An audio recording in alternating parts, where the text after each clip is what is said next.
Good evening, everyone, and welcome to the December 4th, 2025 Board of Directors meeting for MSAD 60.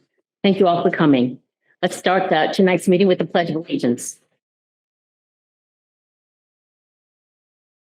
Pledge allegiance to the flag of the United States of America, and to the republic for which it stands, one nation under God, indivisible, with liberty and justice for all. That's not first time out here. There's no comment there. Did you know that?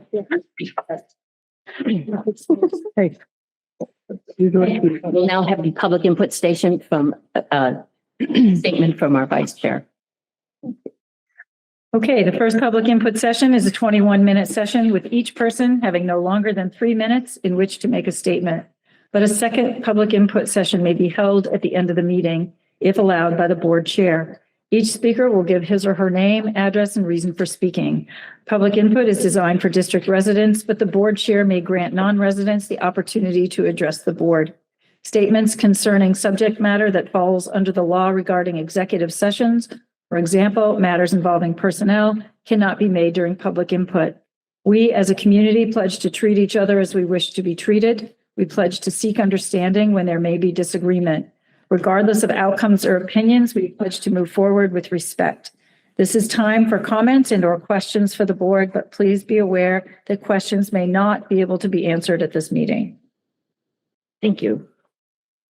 At this point, we call for any public input from our attendees in the audience.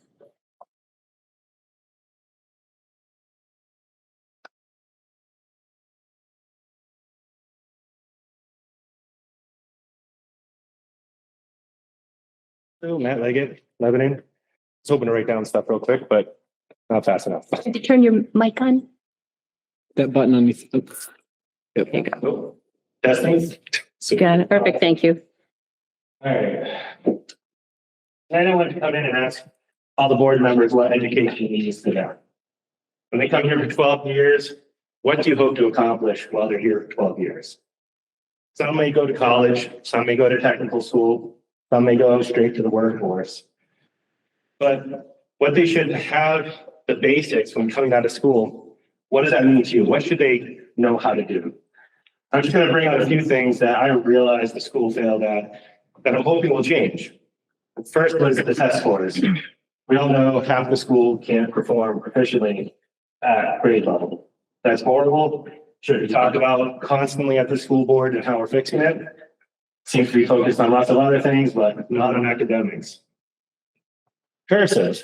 I brought this up on social media. Someone said fourth grade teaches cursive and that kids know cursive.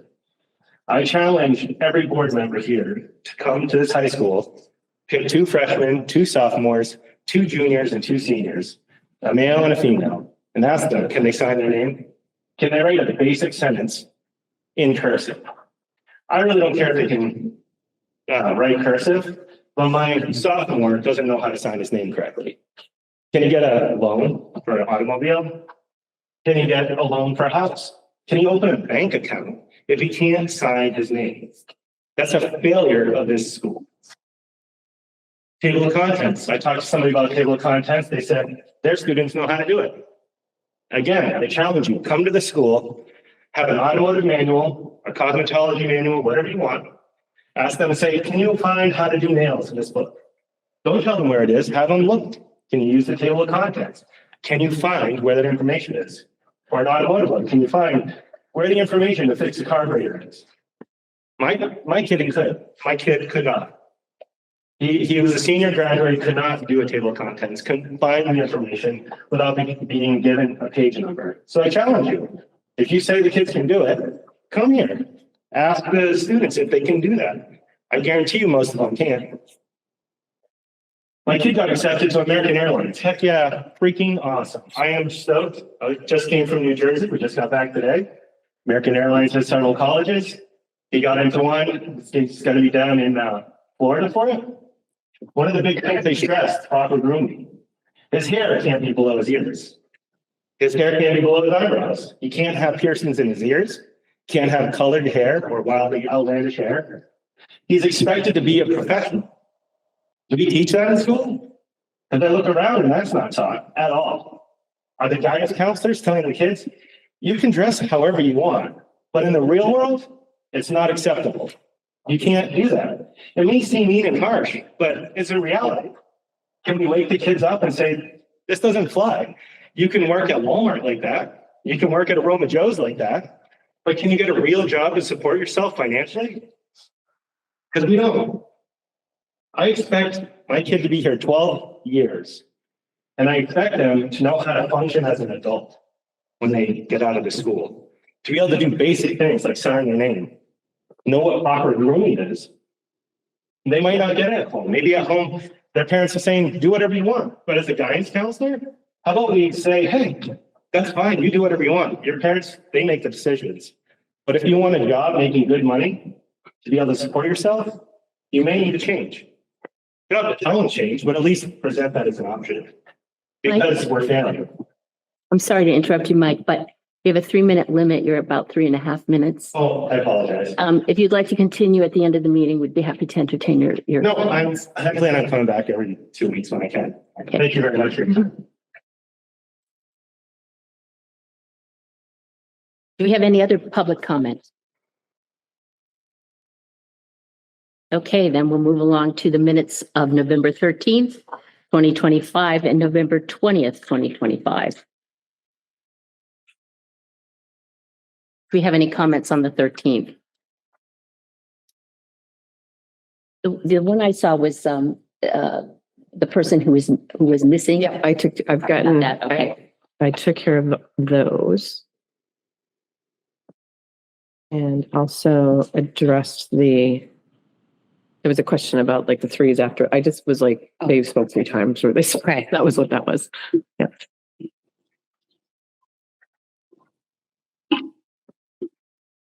Any other comments or questions on that? Make a motion to accept the Questions? Go ahead. Nancy? The 5-year capital improvement plan, was that the 5-year roadmap to first to pre-K? We were shared an update regarding a 5-year capital improvement plan. Was that the 5-year roadmap to universal pre-K? No, No? that was specifically about the facility. Sorry. We just updated about the CIP, which is the facilities capital improvement plan.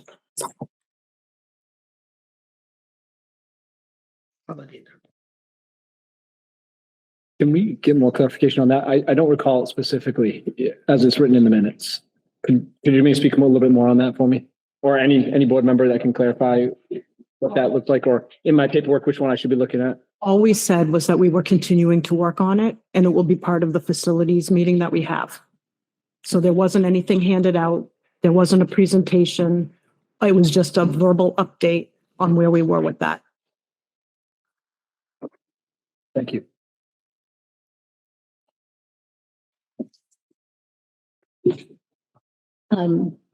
Motion to approve? Go ahead. Could we also add cost to bring the 4th grade back to Lebanon? Just add Lebanon to that line. And the 3rd grade numbers and pre-K numbers. Could you put a little bit more descriptor in that? November 13th, Wednesday. Yeah, more fun. Okay. Back to 11.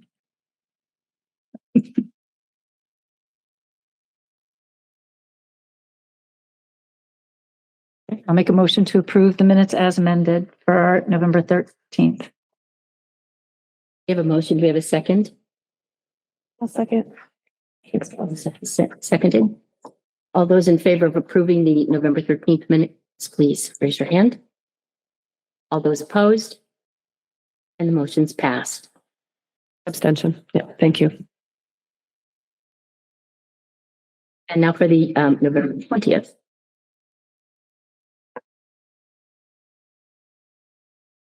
Just regarding my motions, under the first motion, I did ask for a roll call vote, and that's supposed to be listed by board member and whether they voted in the affirmative or not. So we just need to change that last sentence there. All members voted in favor, except it actually has to be Mr. Tabor. Yes, Ms. Sewell. Okay. Thank you. And under the second motion, it's, I need to change some of the wording there. The motion was to consideration to create a list of individuals within the district. not bring forward a committee, like it's not chosen by us. It's a matter of like soliciting our community who has expertise in this area that we don't as a board. So, Okay, I'll address that. Okay. Now, yep. and it just, I said, a list of individuals within the district with expertise in planning, maintenance, budgeting, et cetera, and invite them to serve on a facilities planning committee.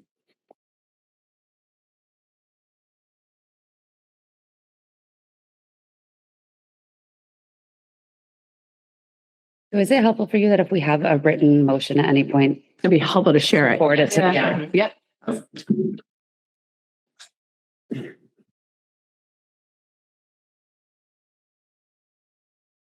In fact, if you have that, Josh, can you send it? I have it here, yeah, and Okay. or if you want Just to pop- share, and I'm just the, I just want to make sure. yep, no, that's. And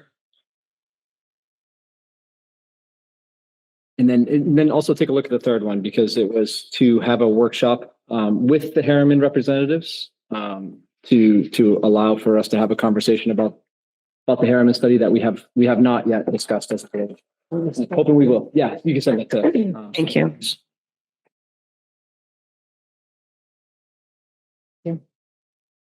Thank you for those corrections. Those amendments, do we have a motion to accept the minutes of November 20? So moved. Second.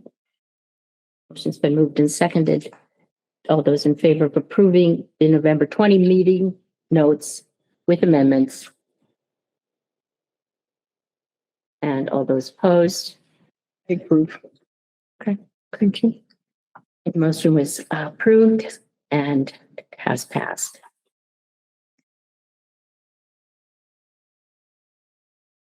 We're now going to move into a consultant update. We had talked about doing this particular discussion in executive session, but when we talked to the lawyer, it turned out that it's not appropriate for us to do that. It's in a public forum. All right, so very quickly, this was a result of the last meeting, the motion at the last meeting to get an update on Carrie Thurston, on her work and her impact to the district. And the ask was to see if she would be able to come. So she has been in Massachusetts all week working with some schools down there. So she's unable to be here. She's going to be working. She did provide documentation. She asked me to read this to the board, and I will do so. And then there are a couple other pieces that have been asked that we have compiled for you as well. So I will read this letter from Carrie. Dear Ms. Beauvais, it is with sadness that I am writing to inform you of our decision to terminate the support contract for the 25-26 school year, effective January 19th, 2026. While it has been a great privilege to support your learners and teachers over the years, given the current culture and climate of your school board, it no longer seems feasible to achieve the same level of effectiveness as we have in the past. We take pride in knowing that fewer students require special education referrals and services, and a large number of students meet accelerated learning targets. I have appreciated the district leadership and your vision for every student reaching their highest potential. I wish you and your school community nothing but the best. Sincerely, Carrie Thurston. So that is the letter from Carrie. And we will provide you what you have asked for, which is some documentation of information. So what her role has been in the district when she has been in the buildings, and then her impact. So we'll go through some of that right now.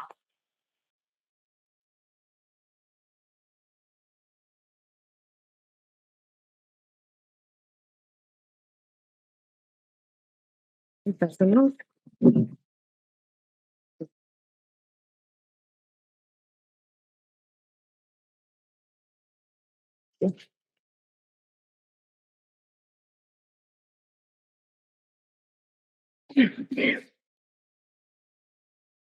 So I'll just read some of this just for the recording. So this is some historical information regarding the contracted services. that Carrie has led the development and initial implementation of literacy programs KJS, or Kindergarten Jumpstart, and Boost, supporting early learners transition into kindergarten and first grade. Guided teaching teams and adopting evidence-based practices aligned to the science of reading, modeled and co-taught lessons, demonstrating effective instructional strategies and small group literacy interventions, designed and delivered ongoing professional development for administrators, teachers, support staff, fostering a culture of continuous learning, assembled and provided up-to-date instructional resources to enhance teacher practice and student engagement in literacy, integrated purposeful movement throughout the day to support the development of neural pathways as students interact with their environment. This approach strengthens the connections between brain regions through activities such as balance, work, and coordinated eye-hand movements. For example, lazy eights strengthen ocular motor control and help build neural pathways between the left and right hemispheres of the brain. Developed and implemented targeted mini lessons and remote instruction to ensure continuity of learning during COVID-19 and beyond. Created and maintained data systems, including data walls to monitor student progress, inform instruction, drive growth. Facilitated collaborative data meetings with grade level teams to set goals, analyze outcomes, and identify high leverage instructional practices. Observed and supported diverse and complex learners, promoting differentiation and personalization learning strategies. Trained educational technicians in literacy lab programs, building capacity to improve student literacy achievement. So the other question was about performance. So I will go through the back page, which lists performance. Central office administrators meet regularly with Ms. Thurston and consistently observe her work with staff during data meetings, staff meetings, and professional development sessions. These observations demonstrate her strength in the depth and breadth of literacy knowledge, complex learners, and her ability to impact teacher and staff practice. When Ms. Thurston provides professional development for school administrators specifically, central office administrators actively participate, observe, noting her expertise and effectiveness in supporting leadership and growth. Principals and assistant principals engage with Ms. Thurston during her visits to their schools, observing her work with students, facilitation of data meetings, and delivery of a wide range of professional development. These interactions consistently highlight her skill in enhancing instructional practices and supporting district-wide initiatives. So then the other question was about her impact. So Carrie and one of her colleagues developed Kindergarten Jumpstart. And so when we adopted Kindergarten Jumpstart, we worked with Carrie around teacher training for Kindergarten Jumpstart and Boost.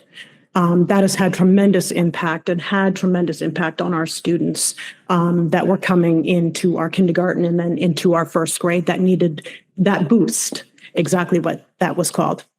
Since Carrie has been working with us, so I'll say from the 18-19 school year to now, there's been a 44% drop in student referrals to IEP teams and the K-5 level. So if you think of a minimum of $3,000 per testing, and that's a minimum, depending on what kind of other, what kind of services or testing we needed to do. That's one piece of that. And then we also have impact to just the knowledge base that she brings forward and some of our new teachers coming out of school. Some of those student teaching experiences occurred during COVID, so they were remote. So teachers were not necessarily in classrooms when they were student teaching. So really supporting those newer teachers in the district, working with them, providing some resources. I think that's the other piece that we look at with when Carrie is here, we do get a lot of resources like Reading Simplified. I talked about the science of reading. She really was instrumental in bringing the science of reading into the schools and those practices. So that is the impact. We also, I will say we've got our 3 long-time elementary principals that have worked with Carrie in the audience who can also speak to the impact that they've seen in the buildings. So I don't know if one of you would like to speak for the three of you or however.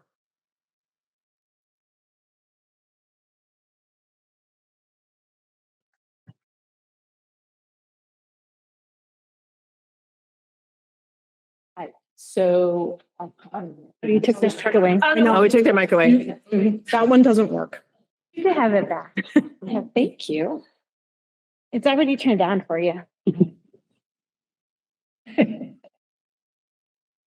So this news is hot off the presses to me.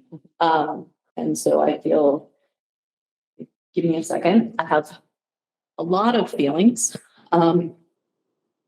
Really, quite honestly, I'm pretty upset right now. What I just lost, for my staff is huge. One of the things that I've done in this district is over and over and over recreating a school. No, everybody knows that history, but that's what I've been asked to do multiple times in my years at Knowlton School. One of my biggest partners in that, someone who put in more time than they were being paid for, was Carrie Thurston. So she sat with me, and more than one occasion when we rebuilt a school, and we talked about staffing and how appropriately staff literacy blocks for our children, because she knew all the staff from every single building down to the ed techs and knew the children from every building.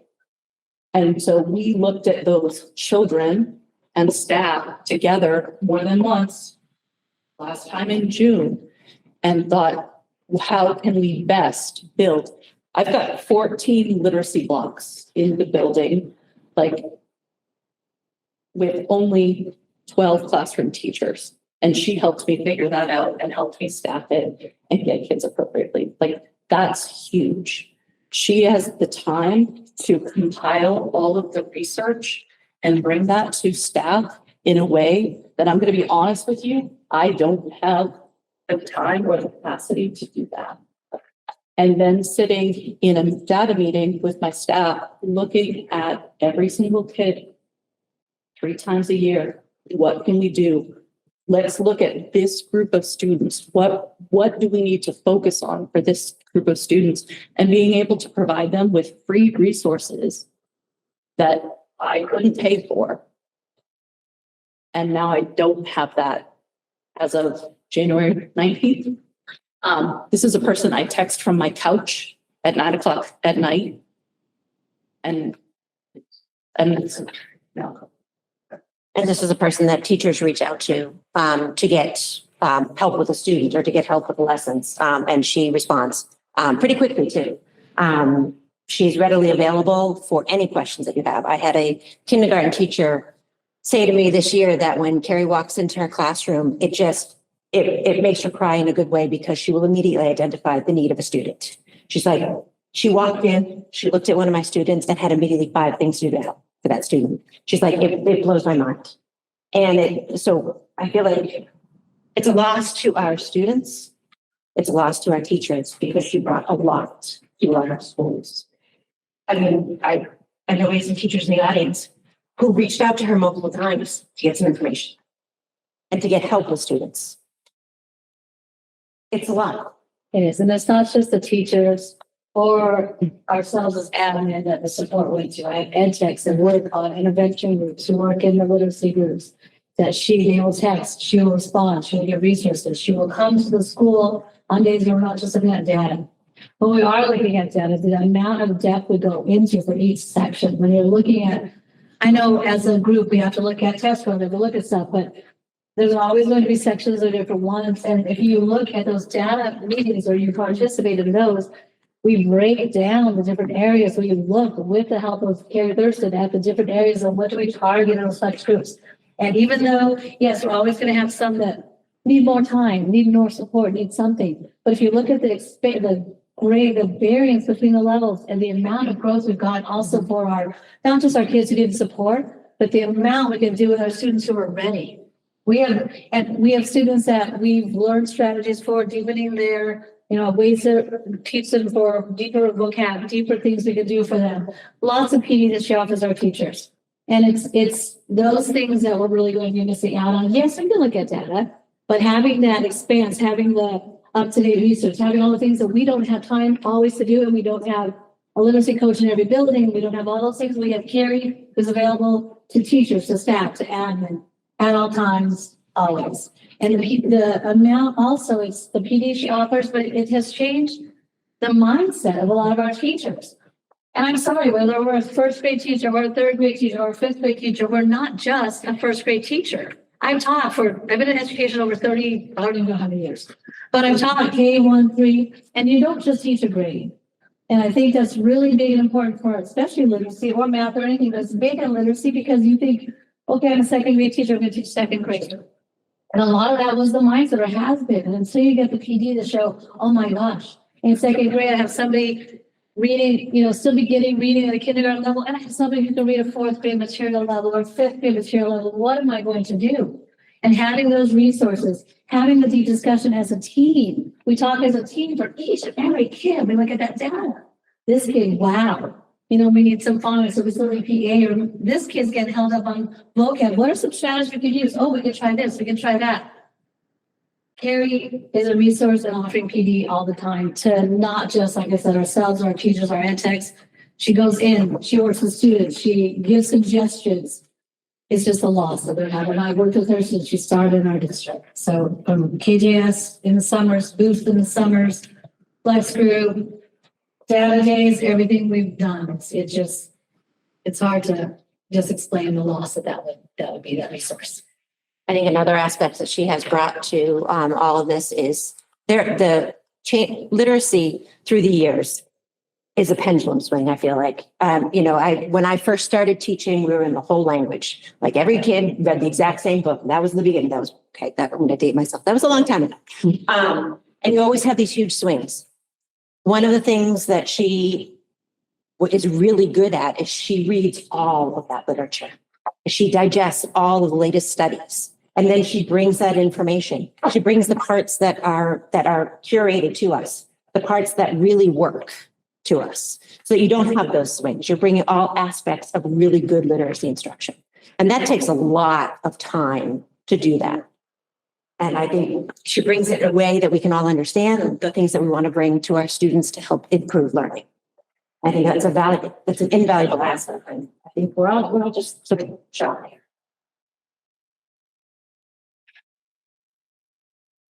Thank you. Say something? Yeah. Some of us have been worried about the rhetoric of some of the members of the board in person and online, and this is the impact that it can have. I've been worried that we were going to lose good teachers and staff over it who are concerned about how it impacts their reputation and their careers. And here we are.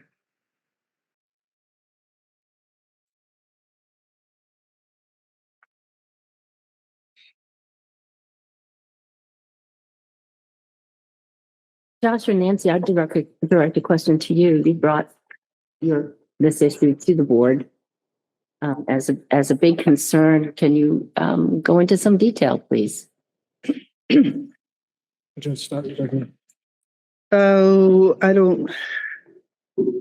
of the things that concerned me from the get-go was the lack of the science of reading that I wasn't hearing about, but that wasn't I've talked to the administration about it. It's my big thing. And I think that we asked about what was going on because of the NWEA main through test scores. And we know we have a trend line, but it was not good. Thurston has been at the Hussey School for the last 8 years, and they have a 50% rate of proficiency in reading at grade 3. A little concerning. What is it? Hussey. But down, it was 70.9, 59.2, 58.2. That's a little concerning. Instead of going up, it's going down. Hanson was 73, 71, 63. Instead of going up, it's going down. That was just concerning to us. And Carrie Thurston seemed to be a pivotal person in this discussion. We've talked about wanting to change the program. The Pontus Pinnell program is outdated. We've talked about the BAS not being a good assessment. I mean, I realize that Carrie Thurston has a lot of qualifications. So too do I. And that BAS assessment it's not considered reliable. It's not considered to be in fact, it's an informal reading assessment. It takes 20 to 30 minutes to administer each student. It takes 3 days, 2 to 3 days to get it done. And then you have to do it 3 times a year. That's a horrendous cost of teacher time. Horrendous. All of these things were questions we had. We asked to meet with her. I'm sorry that she decided that these questions were not something she felt like answering or whatever the situation was. I don't think the board drove her out. I might have been some of the other issues that were going on, but I'm not taking responsibility for her decision. I'm looking at these scores and I have some major concerns. If kids don't read by the end of 3rd grade, they generally don't learn to read well ever. Fluency is always behind. The tracking system that we use, the flex group system we use is scary to me because once they're in a low group, they don't get out of the low group. They stay there. You know, if you put them in a top group, sometimes they'll slip a group, but they don't ever climb out of a low group. I shouldn't say never. So those were my concerns. If that answers your question, Kate, if you have any more, I'd be happy to answer. But that's what I have for now. I just want to, I did see somebody shaking their head over Yes, there. yeah. So I believe it was the low group comment. And I know we have a lot of movement because I've sat in on those data meetings and I've watched students move from levels. So I don't know if one of you wants to corroborate what you're seeing in your school. Tina, I think I'm going to put you on the spot. We forget the corroboration. I just say that if we're moving these kids with the BAS, given that the BAS is not, it's a flipping a coin 50-50, the assessments that are being used are not going to justify whether or not this child is where. I have been concerned about this since I ran for school board. This is a scary, scary situation. These numbers are scary, and the research suggests and says that if you look up the Matthew effect, you'll see that once you're in a low group, you generally don't come out of it. But if you'd like to address that, I'm more than happy to listen. What you address, actually, what I'm most interested in, I'm interested in numbers. The stories are great. Stories I can listen to all day long. I want the numbers. Do you actually have exactly how many kids have moved a level and how much time and how many levels? Do you have that for the last 8 years that Carrie Thurston's been working in your school? It would be on our data walls when they. So do you actually have a summary number? I'm asking to have a summary sheet. And that's what I'm asking for. When I'm asking for the performance, I'm actually asking for a measurement, right? When I assess a student in mathematics, I can say, here's the measurement of where they're at. Here's where they're strong. Here's where they're weak. But this is the score. And if they want to improve, this is what they need to do. I can give a plan for that, right? We have assessment systems that exist in the United States of America that are used in multiple school districts, especially at the primary level, because reading on grade level by the end of grade 3 is so important. Very important. Actually, by grade 2, because otherwise it's longer. 80% of our tier 1 instruction, tier 1 instruction is the whole class instruction provided by the teacher at any grade level. Tier 1 is what everyone gets. If our curriculum and our programming is effective, 80% of our students should be performing on grade level. 80%. That doesn't exist in any grade level in any one of our schools right now. We do not have any assessment system, standardized assessment system that shows that. That's the concern. The concern is that we should, with tier 1 instruction, what Ms. Thurston does is intervention. I sing her praises as far as an interventionalist, absolutely. But tier 1 instruction is what is the gap. We have to understand there's tier 1, there's tier 2, there's tier 3. Tier 1, 80% of our students should be performing it, and they're not. And we've been bringing this up for a long time. I don't know how many other ways to bring it up. It's a huge red flag, school board, a huge red flag. So stories are great. I appreciate the handle. I would love to see actual numbers. That is what I asked for in the motion. Great. And I just do want to clarify, the BAS is one measure we use, and it's not a thing coming from Cary. It's one thing we use as a district. One measure amongst many, so I don't want to be confusing our support from Cary Thurston with the tools, the variety of tools we use. We do have lots of fluctuation in our flex group. They do, if they're in a lower priority group, they are expected to make accelerated growth. We have goals and strategies to meet those. Even if they're in a higher level group, there are plans for them to make continued growth so they expand also. Numbers, yes, we can look at how the switches from where and when they go up. They do not stay in one. If they do stay in a group, as you can see, our special ed referrals are lower. And that is because if they've stayed in a lower group, then we know there might be something more going on. Otherwise, we do see the fluctuation in the different levels. So we could look up those numbers for you. I don't have them in my head right now, but it does function. But again, I just want to separate our assessment tools with our consultants. It's fair. I mean, honestly, in my professional opinion, I wish we didn't do the BAS at all. I think it's, if I can say a large part, I mean, if we're talking 6 to 9 days of lost instruction a year because we're performing a BAS assessment, that's really a 50-50 shot in the dark about accuracy. I'm all for teachers listening to kids read a one-on-one, 100%. That's extremely valuable. But to perform the BAS assessment, and I have watched teachers do the BAS assessment, not here in MSAD 60. So I know exactly how involved it is and what it looks like and all that. It would be a much better use of our time to do something similar like a DIBELS assessment that takes a few minutes. You can do the entire class in a morning or an afternoon, and you get much more accurate data that's standardized across the district. That's not a shot in the dark. It has tons of evidence for accuracy. I'd much rather see us do something like that. I think it'd be hugely beneficial for our school district.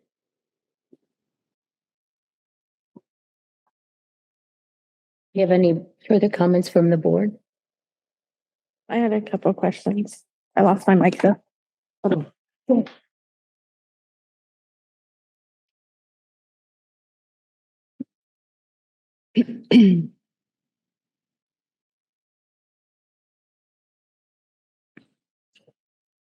the same thing. This is not particularly like what has happened in the past. Unfortunately, this is sad news and we're losing this resource. I know it's brand new. What is our plan going forward? I know we had our, we're working on the curriculum. I mean, it's literacy, right? We did that group, so we're starting that. Are we looking at literary coaches for each of the schools like we used to have? Are we looking at is there other consultants? Can I say something about that? I think our choices are going to be limited because who's going to want to come here now? I think it's going to be a struggle and it's going to be a budget question. Then I had a money question, like she ended her contract. Sorry, I'm in business mode. She ended her contract. So, how does that work for pay? Do we have to finish paying her for the rest of the year? Does it end in January? Do we have the rest of that money that we have saved aside for her to go towards literary coaches? Those are I'm like in a business. So I know this is emotional. I will answer that question. Thank you. Yeah, so obviously she needs to transition some materials and resources over to the district, and she needs to work in collaboration with our principals. So she will be doing that over the next month. So whatever that comes out to be for the remaining money, that's what it will be. But we want to make sure that our schools are well stocked, so to speak, for the remainder of the school year, because it is, something that happened pretty recently. So we want to make sure that we are putting everybody in good footing for that. So again, that will be, we'll look at that contract for that.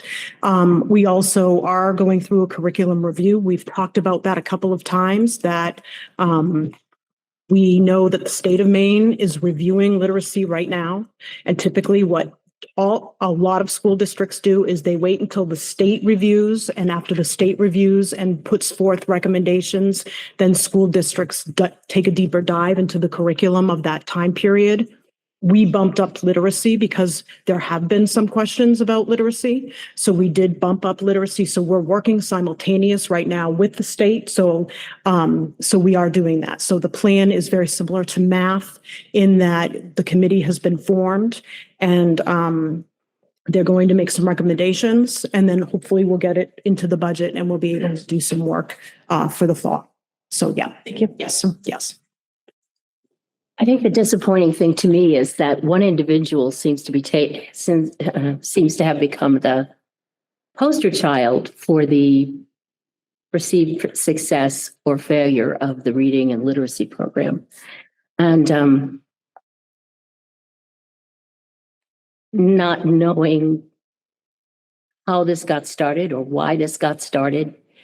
After hearing our principals today, it seems like there may have been a misunderstanding about what her role was in helping our students and our teachers deliver programs that would improve reading skills and comprehension skills.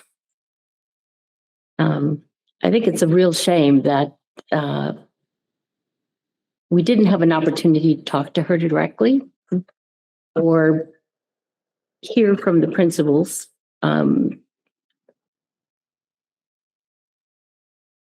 Before tonight.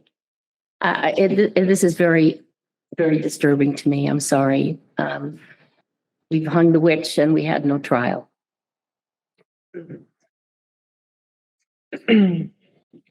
I'd like to read this.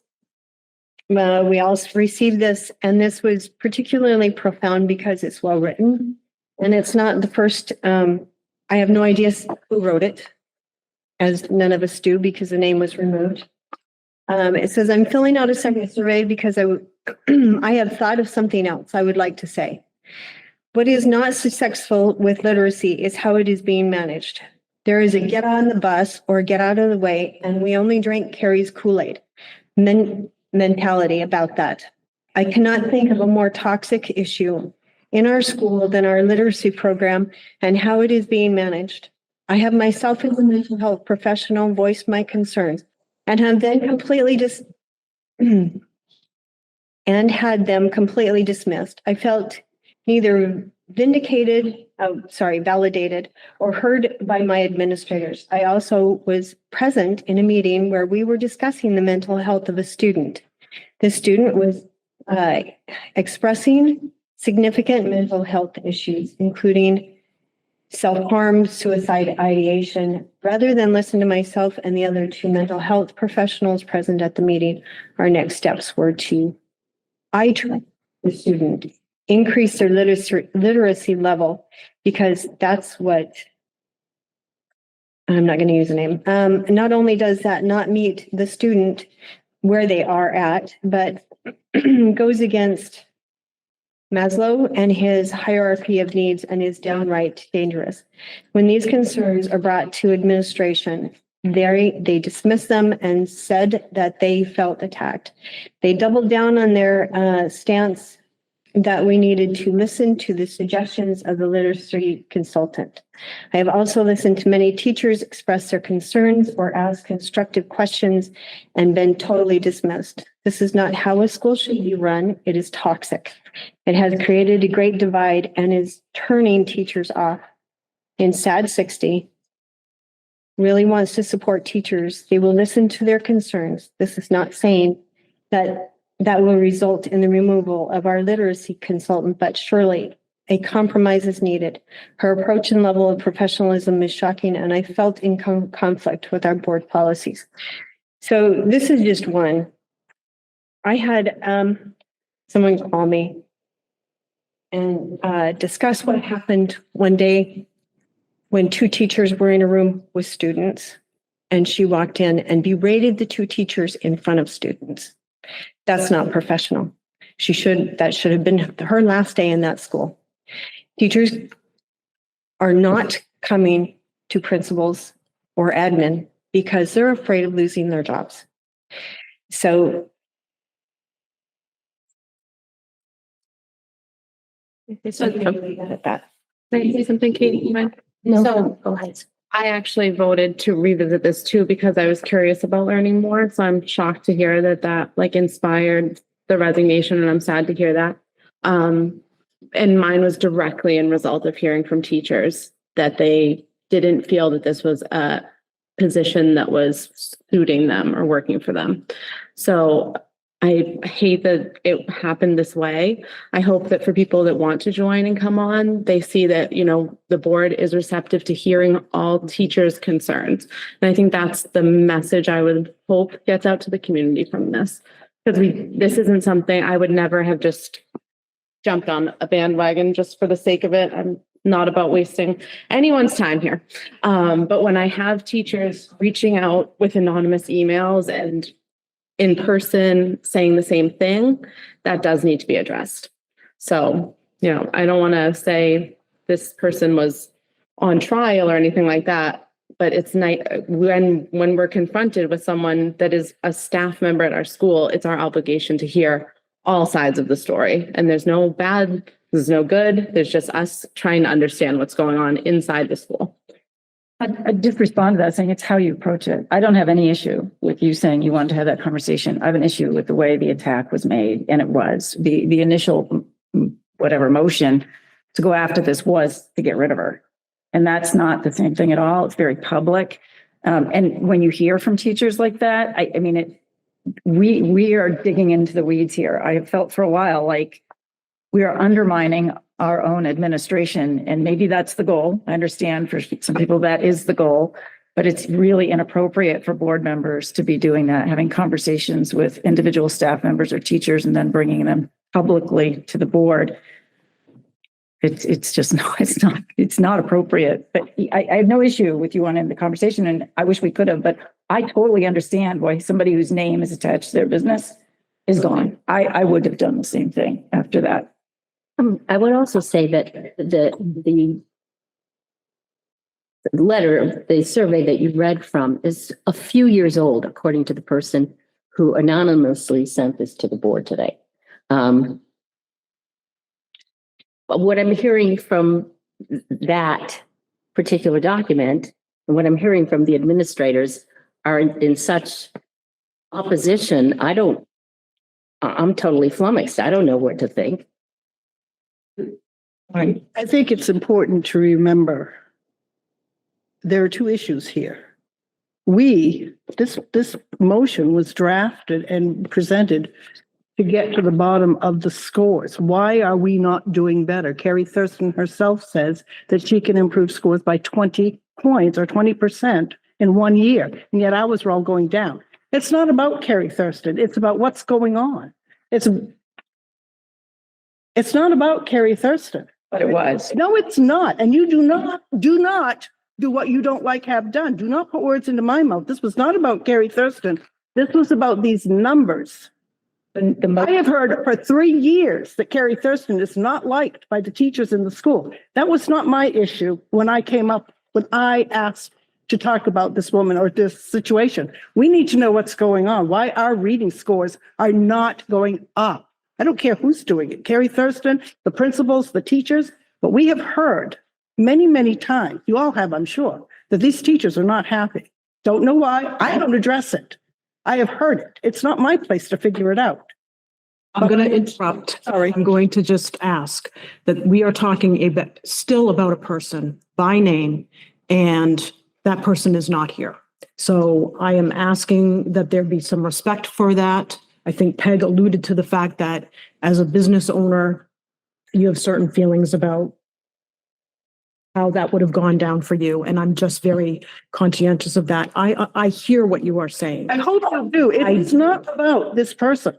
I hear that, but yet I understand the domino effect that the motion that was made had. I understand. I understand. Why? I want to know, why would she resign? Because we wanted to know why these numbers were going down. It wasn't anything to do. We talked about terminating her contract. That's what the motion was. I'm not sorry, not terminating, but halting her contract Pausing immediately. the actions until we could figure out what was going on. Pausing the contract. Of Carrie Thurston. It was said that way. Yeah. He just passed it over to Sue. Isn't that what it says? Yeah, and I, Housing the services, professional development. And Of of Carrie that. Thurston. It was. Of her LLC, right? I didn't know what was called, so. So to me, there are two issues here. One is the letter that we received from Carrie that gives us 30 days notice that allows her to work with our principals to come up with a transition plan for the schools. That is one piece. The other piece is your concern about literacy. We have talked about it. We have talked about scores. We have just made note of the fact that we have a group that's together that is working on the curriculum piece of literacy. that trajectory is tight. They have started, they're working through that. So that is, those are the two pieces that I see from the motion that was made last time to right now. Those are the two pieces that I see. So we have heard your concerns about the scores. We continue to work on your concerns about the scores. We are all concerned about scores. We are also all concerned about our children, not just academically. So that is a piece. So I would personally ask that we move this right now through to our next agenda item, because we've heard, we do no longer have this contract. I do not feel like we need to continually discuss that piece. It is now not here. So I ask that we move on to the next agenda item. Give a motion to move to the next agenda item. A motion. Have a motion to move to the next agenda item. May I ask a question while we're discussing? Reading Simplified has no evidence of effectiveness that I can find anywhere online. No Ed Reports report, anything like that. Yet we spent $10,000. You guys realize as a board, we approved $10,000. You signed off on those payrolls, that account payable. You spent $10,000 on a program that has zero evidence of effectiveness. How do you feel about that? Lauren had a comment to make a long time ago. I don't know if this is still warranted. It was kind of echoing some stuff, but basically I don't love how professionally things went down with CSS Consulting. I think that we as a board could have handled that more appropriately. I don't love how that looks for MSAD 60, but I can also say this to me is not a new issue. I have 4 years, have teachers and parents reaching out to me, people I didn't even know were in this district, reaching out to me personally to bring their concerns forward. I brought these concerns forward, not in a public meeting, but privately with admin, current and past. And what we just heard from administrators, I have never heard before. I've never heard the impact that she made. And I think that needed to be shared, and not on you guys, I would have loved to have heard everything wonderful that you guys just shared sooner. And I think that would have made a much bigger impact to this board, 100% about the numbers. And if the program is not giving us the numbers, absolutely we need to look at that. But I heard a very different version of the services provided by CSS Consulting tonight than I have heard in the last 4 years of asking questions and people reaching out. Yeah, I have so many thoughts and feelings. I just want to say this really quick. My intention for this was literally just to have an opportunity to ask Carrie Thurston questions about her practices, because I too, for years, have had I have 4 pages of notes from people who have spent the last 2 weeks emailing me with concerns. And can you please bring this up? Can you please ask her about this? There are 2 sides to every story. And I think that there is the side where there may be some staff admin that are very happy with her. And then there's the reality that there's a lot of people who are not. She's not here. I get that. I can't ask her those questions, and I'm okay with that.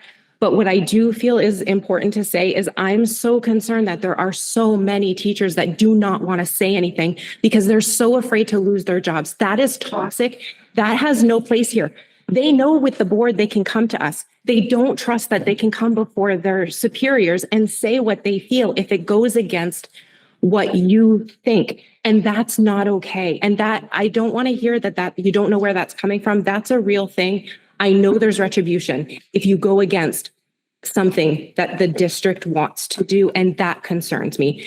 The Carrie Thurston thing, Stop saying her name. Oh, I'm CSS sorry. Consulting. Sorry, I'm very sorry. I wasn't trying to do that.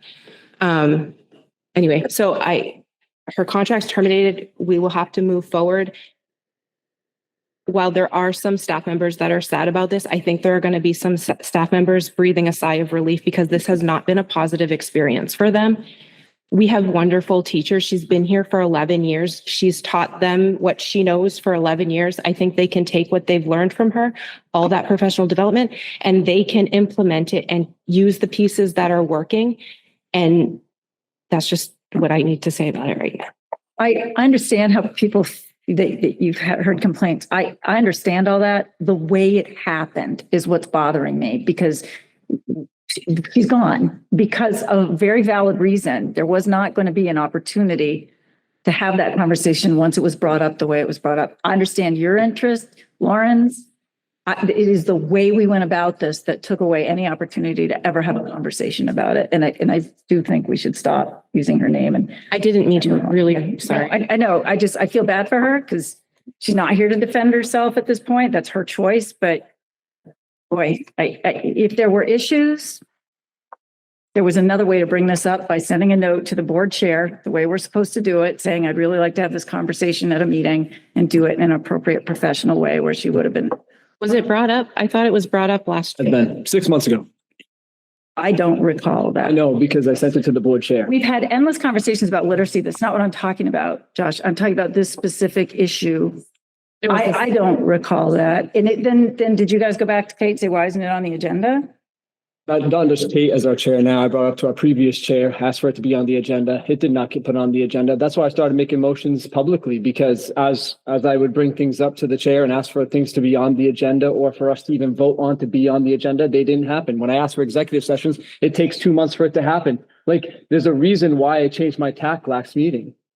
Like we are supposed to operate according to our policies and Robert's Rules of Order, both. So when the policy wasn't working, like going to the chair and asking for things to be discussed in open session, or if necessary, in executive session, per law, per state statute, right? Doing those things, they don't happen. And when they don't happen, I'm forced to act differently. And then people get upset. I would love to do it the private way too. Absolutely, I would. I wish I could.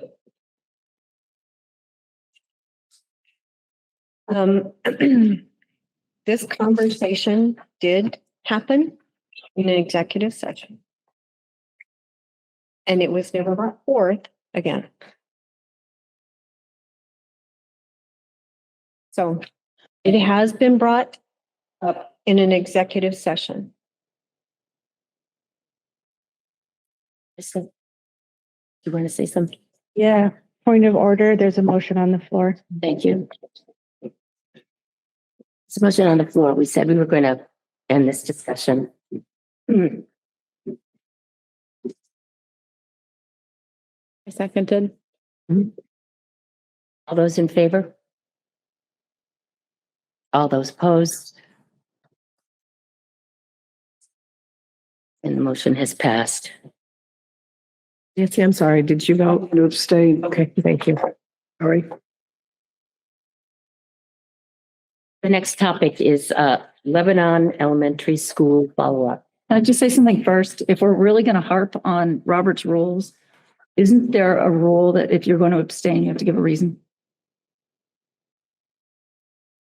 Just saying. Yes. And I will vote no, because I didn't realize I had to give a reason. I just didn't want to vote. Thank you, Peg.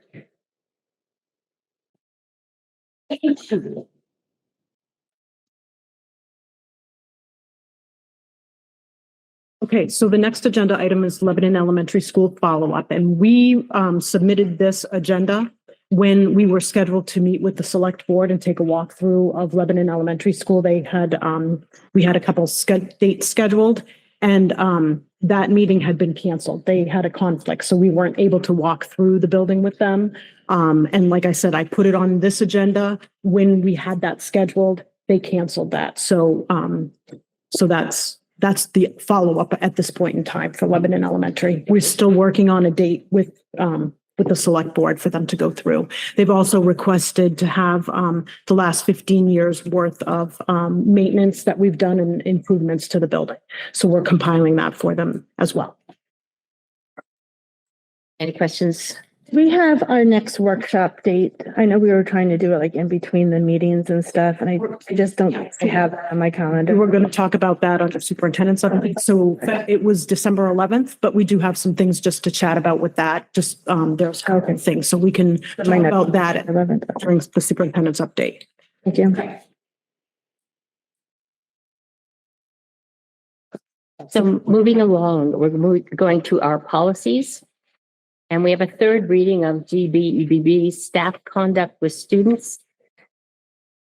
Potentially final, hopefully, maybe. We knew that this policy was going to just take some time, just based on the fact that, we had some feedback from our staff, our teachers, just with some concern with the language, especially if they live in the district, that they are, are friends with some, families and they have students and their own children. So we knew that this was going to take some time. So we've had a couple of readings with this. We've met at least 3 times at the policy committee meeting on this.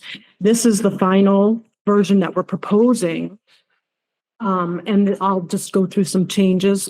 Lauren had brought some suggestions up the last meeting. So the policy committee went back and met. We met with Sophie and Brenna, who had been sitting in on the ones in the beginning. And so we've talked through some of this. So I'll just we talked about all your points, Lauren, just so you know.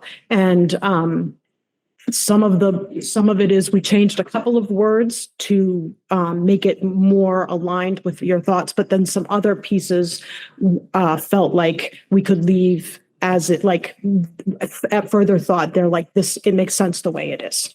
So the biggest thing is G, what we just discussed this past meeting.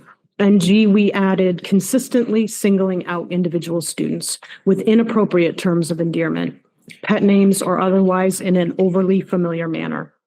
And we felt adding that word consistently singling out really made sense, that consistently, that goes to a pattern, right? Like that was something that we talked about. And then we're going to jump. So we added Q, and that was brought up at not last meeting, but the meeting before, that some of the policies throughout the state had Q. And that's taking photographs and or videos of students for personal purposes or any purpose other than capturing images of a school event for school publication purposes. So the committee felt like that was a really good add. The Teachers Association felt that was a really good add. So we added it in. So those are some of the pieces.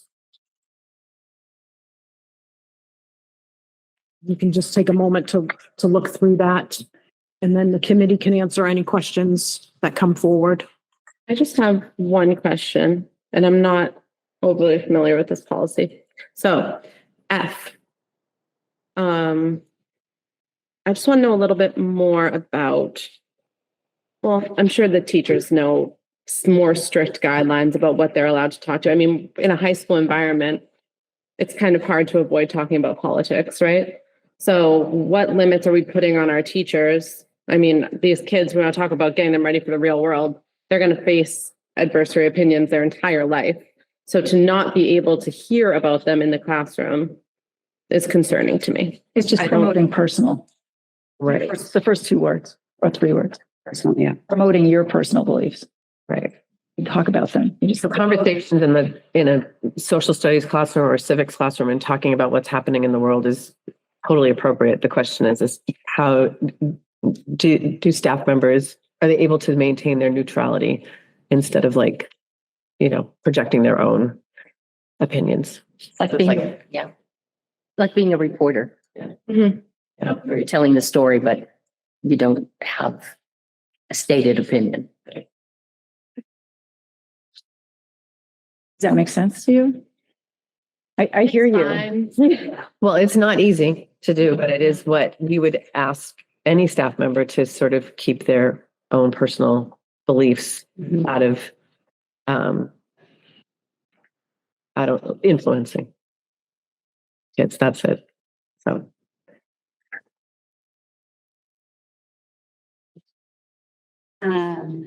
This is awesome. Huge thank you to the committee for working on it. Like, so much has gone into this and the changes are awesome.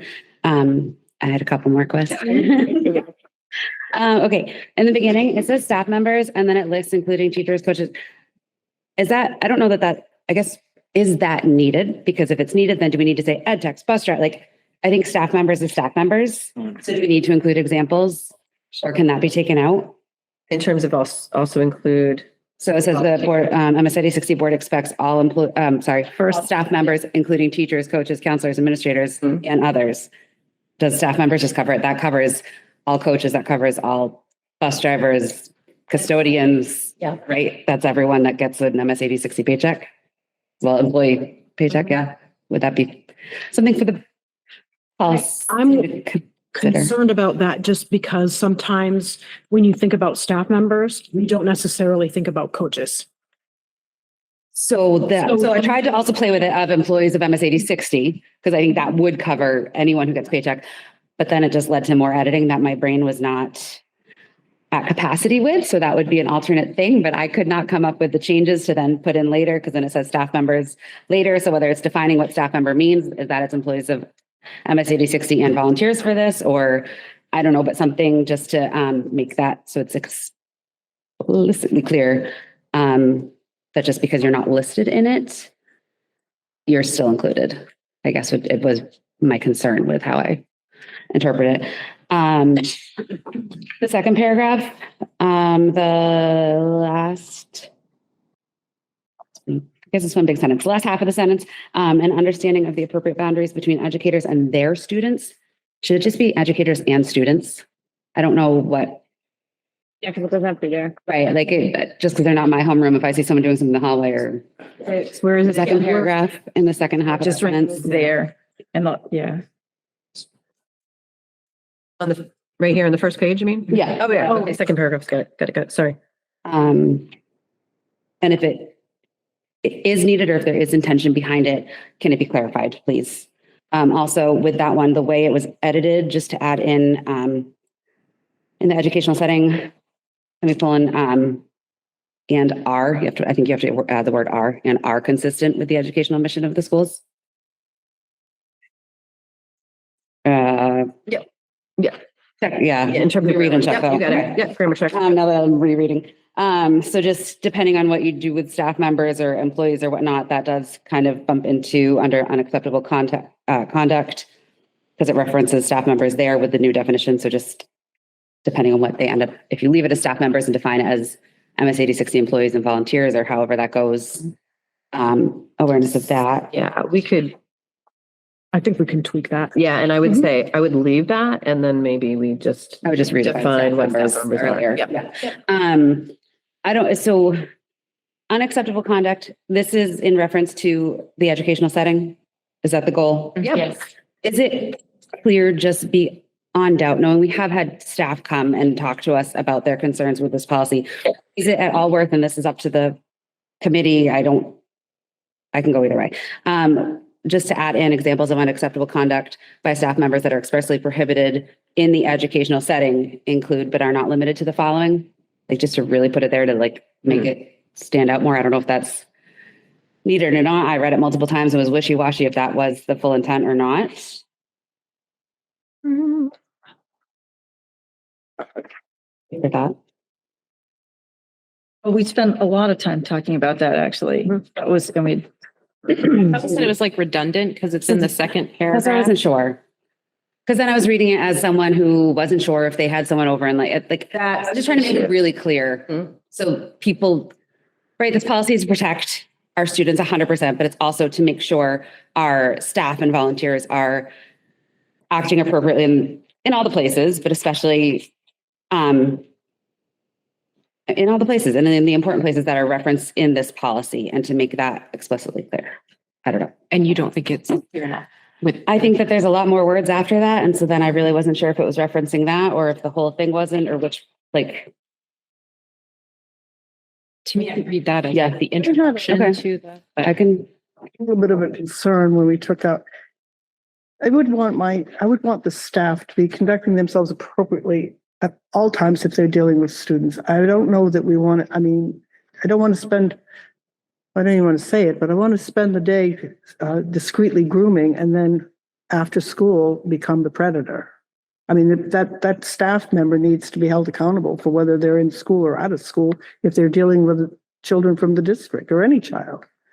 But I don't know whether that's because it's the law and it would become a civil or whatever it is, criminal case outside of school, or could be a criminal case for some of it in school too. So I'm not sure. I just wonder why we separated it out to just in school, because it gives them a wide window. Anyone who wants to do harm is now a very wide window of doing harm outside of school without retribution from the schools. That concerns me.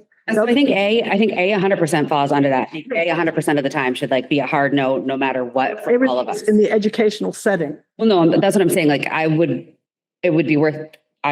happily love for A to be staff members and volunteers at any point in time. Well, that brings me to the other one. But then some of the other ones, and I just go back to like, if my friend is sleeping over or my kid is sleeping over at his friend's house and his friend's a teacher and like, they're just hanging out and the kids are being kids, like, or someone says like, oh, I got in a fight with someone and like, well, now was it at a teacher or volunteer's house? And now do they technically have to go to a guidance counselor instead of like, okay, that's something I actually feel very comfortable talking about the kids' parents because it's not as serious of a thing versus if this were in a school setting with a student I wasn't comfortable or familiar with and heard the same story or I do. I'm gonna pop in. Yeah. We talk about we're the gatekeeper when they're in school to protect the kids from sexual abuse and stuff like that. So we're the gatekeeper. Once they're out of school, unfortunately, it's not up to the school itself to protect the children. It's up to the parents to be the gatekeeper for that children against the sexual predator.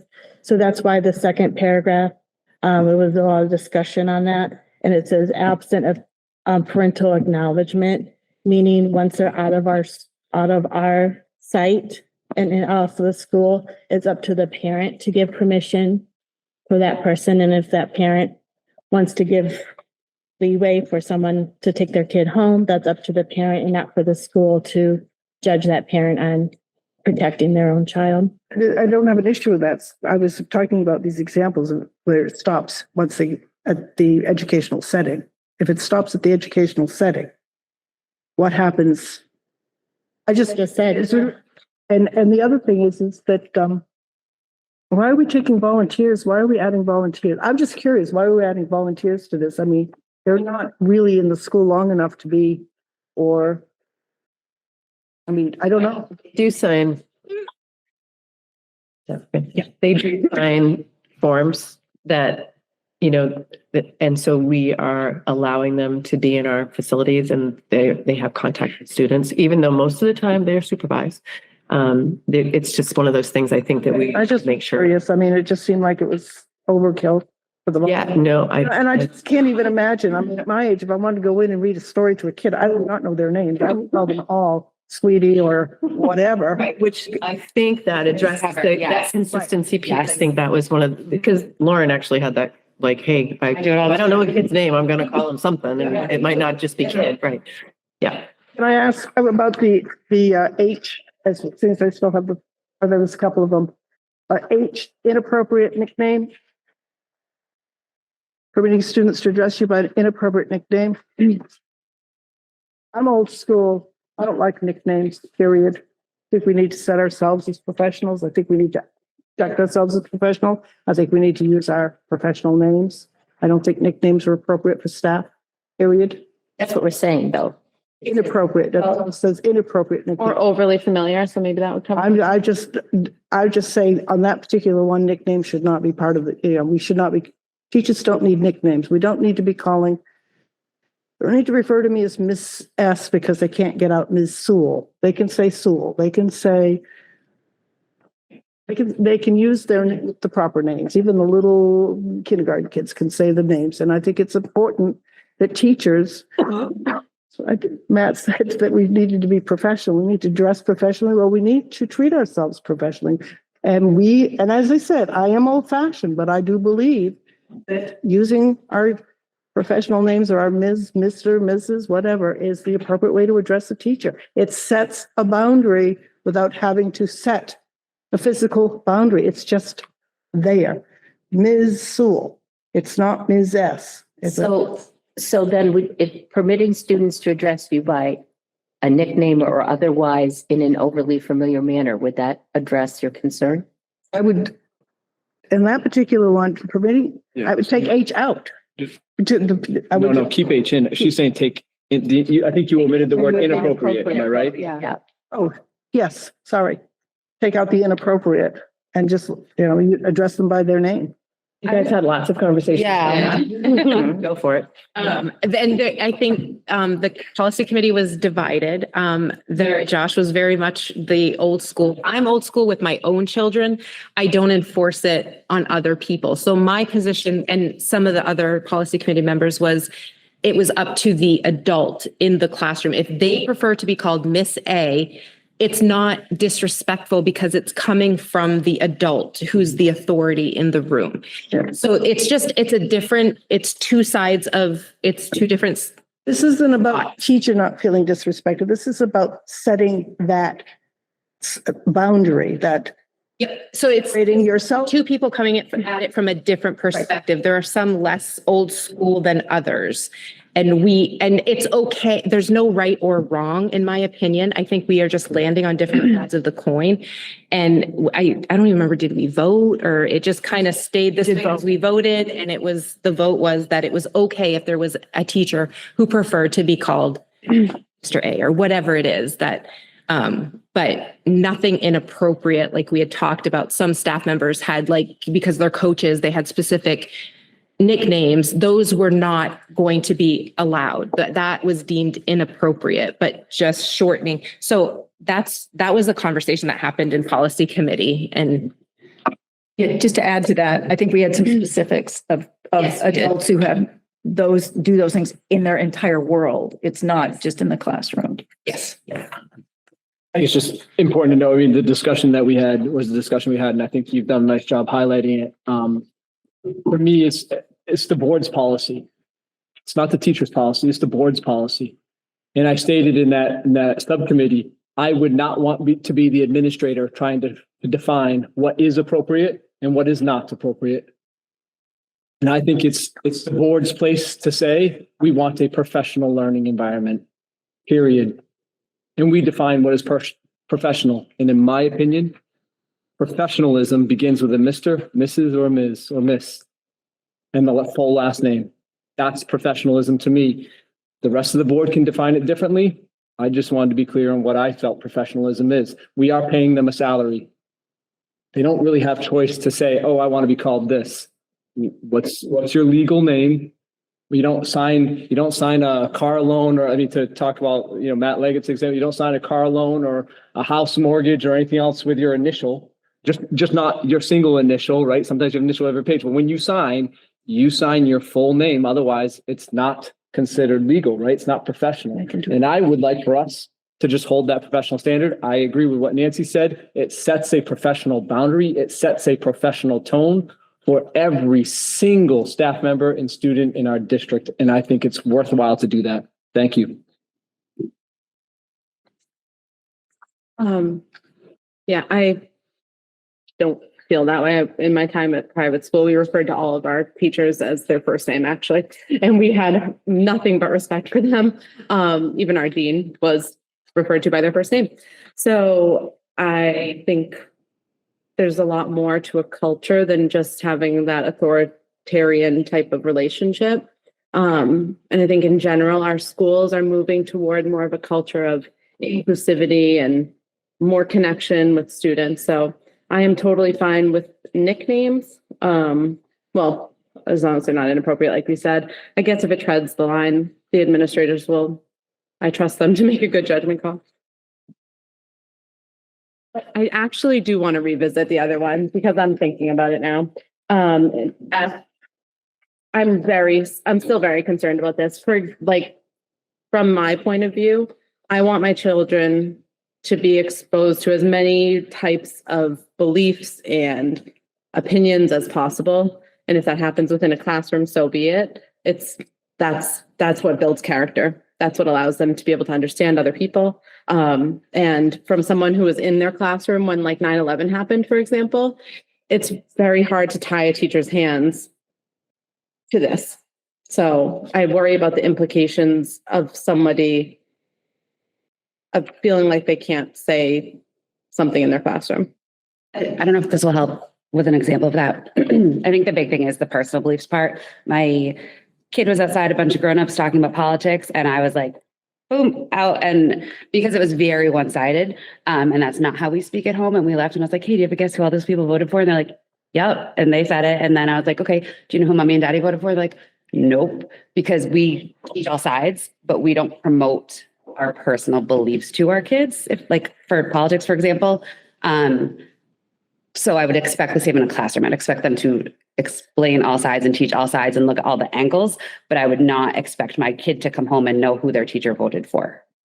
So that's how I interpret that policy. Yeah. I don't know if that's. As a parent too, that's my preference. I think that teachers absolutely should be teaching both sides of an issue.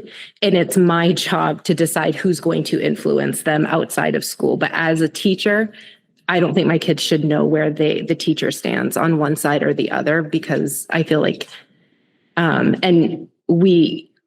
the children in the school have other people in their lives that are influencing them. And that's where that needs to happen, I feel like, not in the classroom. So that was why I felt very strongly about that in policy. So my concern is, I'm not saying like, I want every student to know who their teacher voted for. My concern is if they do say something about, yes, I believe something, this and this and this, then what are our repercussions because of line up here? Are they going to be disciplined for saying that they're okay with a certain thing? I mean, we're talking about people's lifestyle here. This isn't black and white. This is very hard to separate from your daily rhetoric. So, yeah. Like, I would have no issue with somebody saying any of these. I mean, my student knows a lot of this about their teachers. I totally understand what you're saying. Yep. I think the difference is promoting. So to me, that's like trying to get somebody to change their mind and believe what you believe. I think it's one thing to say, this is me.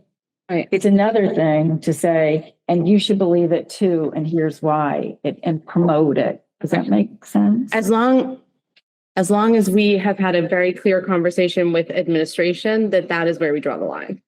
I just want to make sure that that's really clearly communicated, because I don't want somebody to be held accountable for something that came out about themselves, and have it being seen as them indoctrinating, right? In any way. There's the idea of indoctrinating. I also know that this happened in one of our classrooms when there was an assassination attempt on President Trump. A teacher in this district said to their class, I won't even use a pronoun, said to their class, "Too bad he missed." That happened in our school district. Be comfortable with that as a board being disclosed? I think that's You hearsay. think that's so not, it's actually, I'm not. actually fine. Is it recorded? Does it need to be? It's not a fact. Are our classrooms recorded, Ally? No, but you're saying it's Okay. a fact.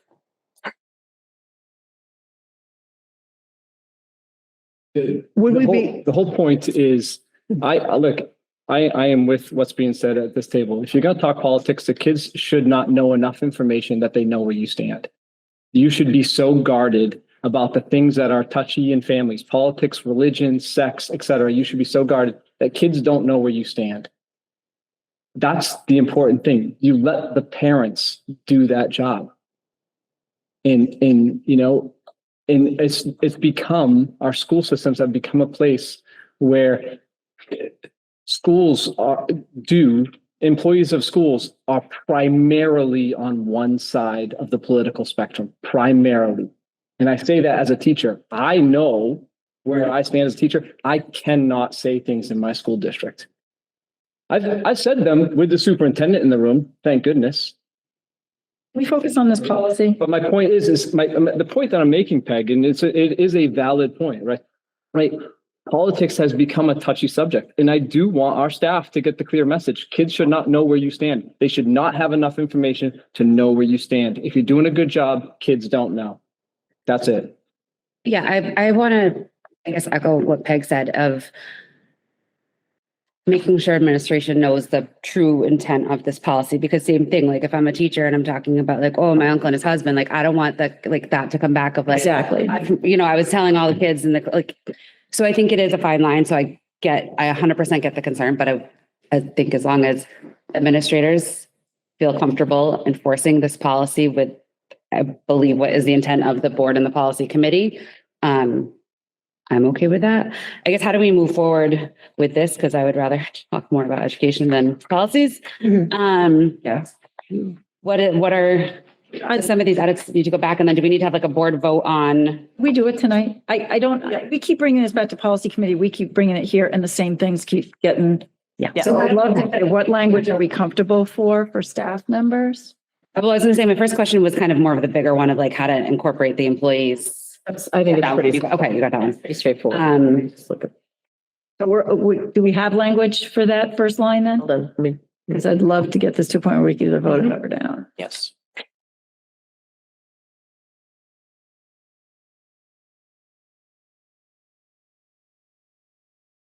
So just taking all staff members. The MSAD 60 board expects all staff members. How about The just district. all employees of All MSAD? All district Yeah. employees, yep. Does that work, Lauren? Volunteers. Yeah, all employees and volunteers over MSAD 60. So then, for the purpose of this policy, district employees also include school volunteers.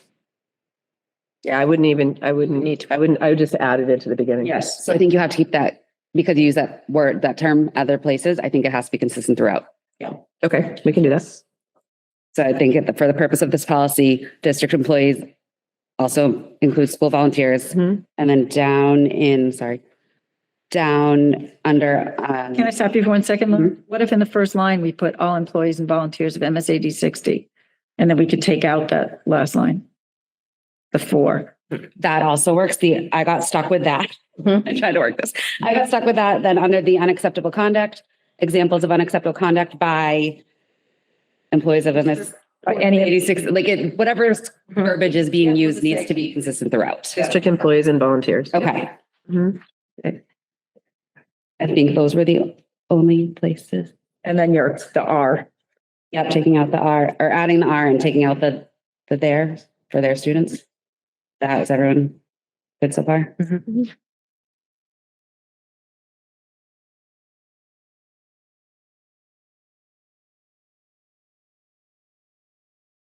Still have two outstanding items though. H. And. Yeah. H. Well, the H has a funny addition to the thought of the whole thing too, with marriage and divorce for us generally, but not always, women, and how that affects things and how quickly you change your name on paper versus at school and all that. And is that an appropriate nickname if you get married but don't change your name that you're being referred to as students, but it's not really your real name anymore? Like, I think that it's a slippery slope if we are requesting proper names. It's not saying that. It's just, Well, but it could be considered an inappropriate, sorry. it's not talking about that. It's just talking about using inappropriate nicknames and otherwise in an overly familiar manner. It's not talking about. I volunteer as Miss Lauren. I'm not gonna have the kids call me Miss Jensek. According to what I'm understanding you guys say, that's not okay. I'm breaking policy. I think inappropriate, or Jerry just read it with inappropriate. Leaving inappropriate? Okay. Well, that's what she just read. I don't know that she meant that, but you're right. I think what you're saying is addressing, if we take inappropriate out, then you're correct. You could not call yourself Miss Lauren. You'd have to call yourself by your last name. That would be considered. Okay. Big one. I've had 3. I have one sorry, is there any other discussion going on right now? Okay. I have one question about school obligation to report. And Is this? at the last page. The obligation report. Okay. I feel like we should be reporting out if there is an issue. I feel like that should be going out to our school district, same as you would report any threat of violence within the school district. I think it's the parents, they have the right to know if an issue like this comes up. Obviously, you can't discuss who it was because of age limits, but I don't want to see things getting brushed under the rug. I don't know if that's something that would be put in here, but I do think that the district has a right to know if a situation like this happens that's inappropriate in school. Where are you looking at adding that? That's what your ask is. You want to? I would want to add our obligation to report not only to the main Department of Education, but to our, to the people of our district. So that would be dependent because some of that personnel issues and you can't just like report that out. It's confidential. Like we can't. That would get us in serious hot water. Two things. Number one, if you're reporting a violation, then there's going to be a lot of questions. I know you can't say names, but there's the questions amongst the community, and that just puts a lot of pressure on the kid who is that. Like, I understand what you're saying, but I think it's violations are addressed. They need to be addressed, and I do trust our administration to do everything they possibly can to revoke licenses in the case that things are egregious. So I mean, personally, I'd love to be notified, but honestly, no. I think it's best off that we just trust the administration to follow policy in this regard and make sure it's reported correctly, and that people are held to the account need to. And we would go into executive session to be informed that as board members, but it would not be like an email or a message sent out to our community. That would be the appropriate process, in my opinion. Are we done with H? I know we're skipping around. I wanted to just, I agree. Let's move this along. If we could just if we need to do straw votes on certain things, fine, do straw votes, but let's. It sounds like H might be one that we have to take a vote on. Yeah. And do we have consensus on F? Is another one. You straw vote on both of those? Yeah. Is this on what? F and H are the two that seem to have differing opinions. Can I, on F, and I'm not sure, but I think that at the upper levels, we talk about, when we're talking about all of these things, we talk about facts. We don't put opinions in.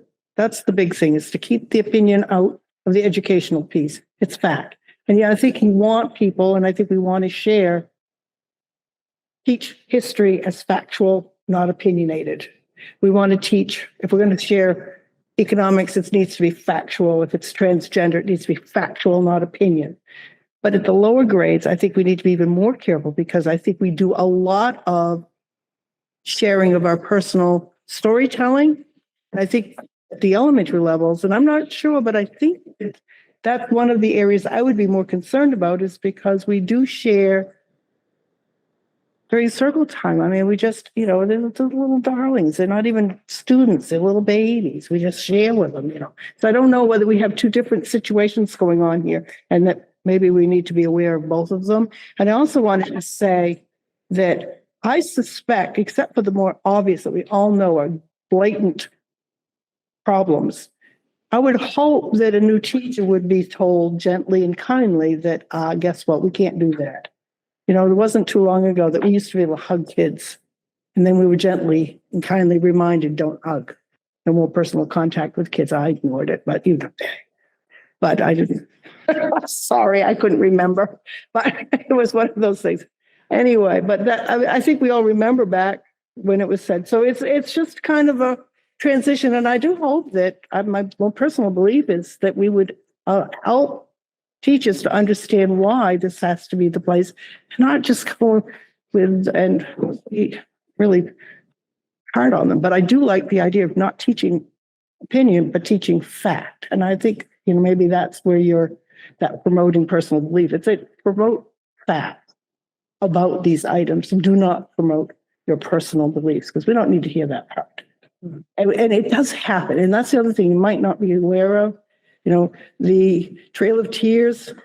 I heard that told to a bunch of 8th grade kids. I watched every one of those 8th grade kids turn, oh, we didn't do that. Well, it's a little, when you really want to make a point and talk about Trail of Tears, and you overdo it with these young kids, they take it personally, and it's not good for them. So again, we need to be just factual. This is what happened. This is, I in my opinion, and I stand down because.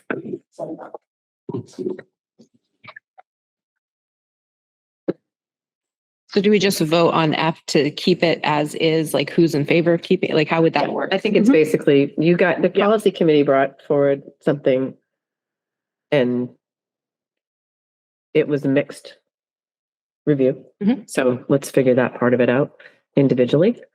So let's look at F and either as stands or Make changes. Strakel. Yeah. Keep it the way it is.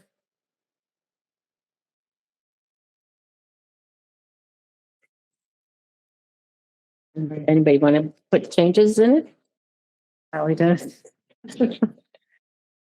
And now about age.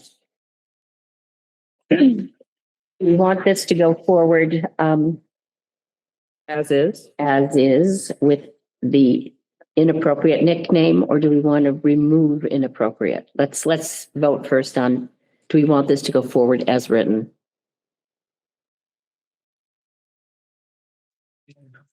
All those who don't want it. I'm looking for the removal. Okay. So I made the changes with, basically I just put everything as, and I just clicked off on it. I apologize. One last thing I just noticed on page 2 of 3. It says Department of Human Services. Do we need to update that to Department of Health and Human Services? Where are you? Under disciplinary action, the second line down. The broken paragraph. Disciplinary. Page action. 3. Oh, page 3. Yeah. Page down, like 3. We can do that. All right. This is the one that. Oh, there's an extra line there too. Yeah, I got it. I didn't notice that until. It's just annoying. Mhm. Okay, I fixed that. So what I basically took district employees and volunteers and replaced all staff members and just so that it's throughout the whole policy. And adjusted grammar to match that, and I will check it again to make sure. But and then the rest of it is as stands, I believe. And so I think it's okay to call for a vote. Make a motion to approve. Second as amended. We have a motion and it's been seconded?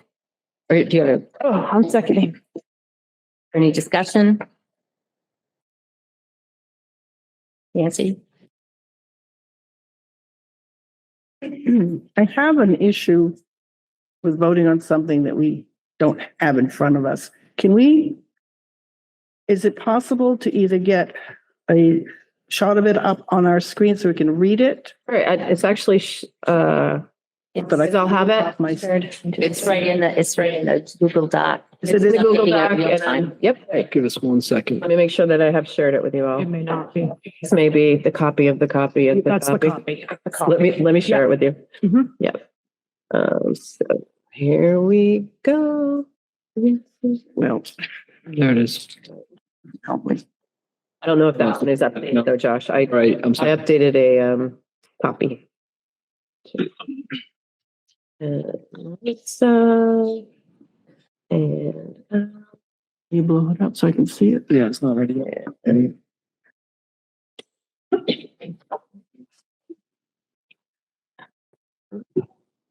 oops, when your name correctly would be good. Okay, sharing it now.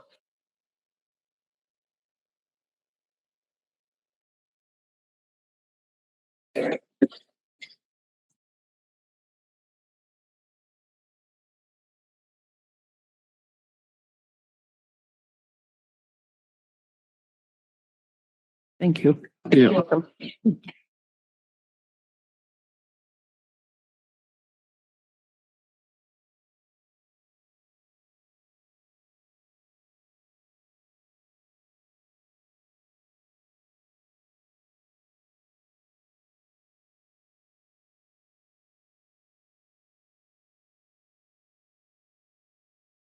Okay.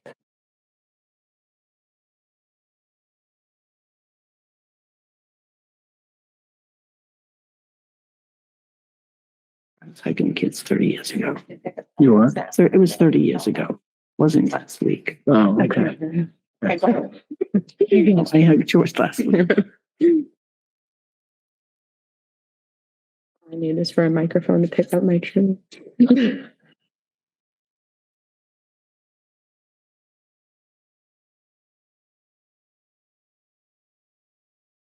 Yeah.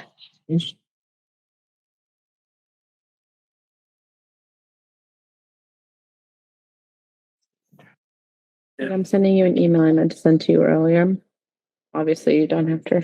It's for next meeting. This is unacceptable conduct. A through I. Hang on. Not limited to, okay.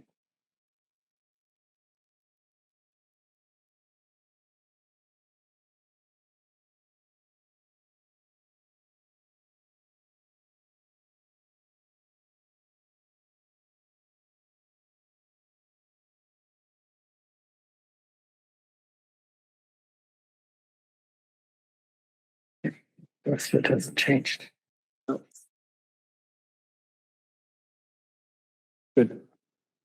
I'm good. I'll ever learn how to use this. Does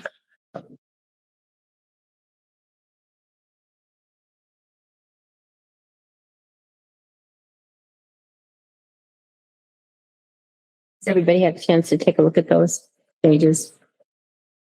So we have a motion on the table. It's been seconded. All those in favor of accepting policy NEPN and NSBA, code GBE, BB. Please raise your right hand. All those opposed, and motion is passed. Policy is approved.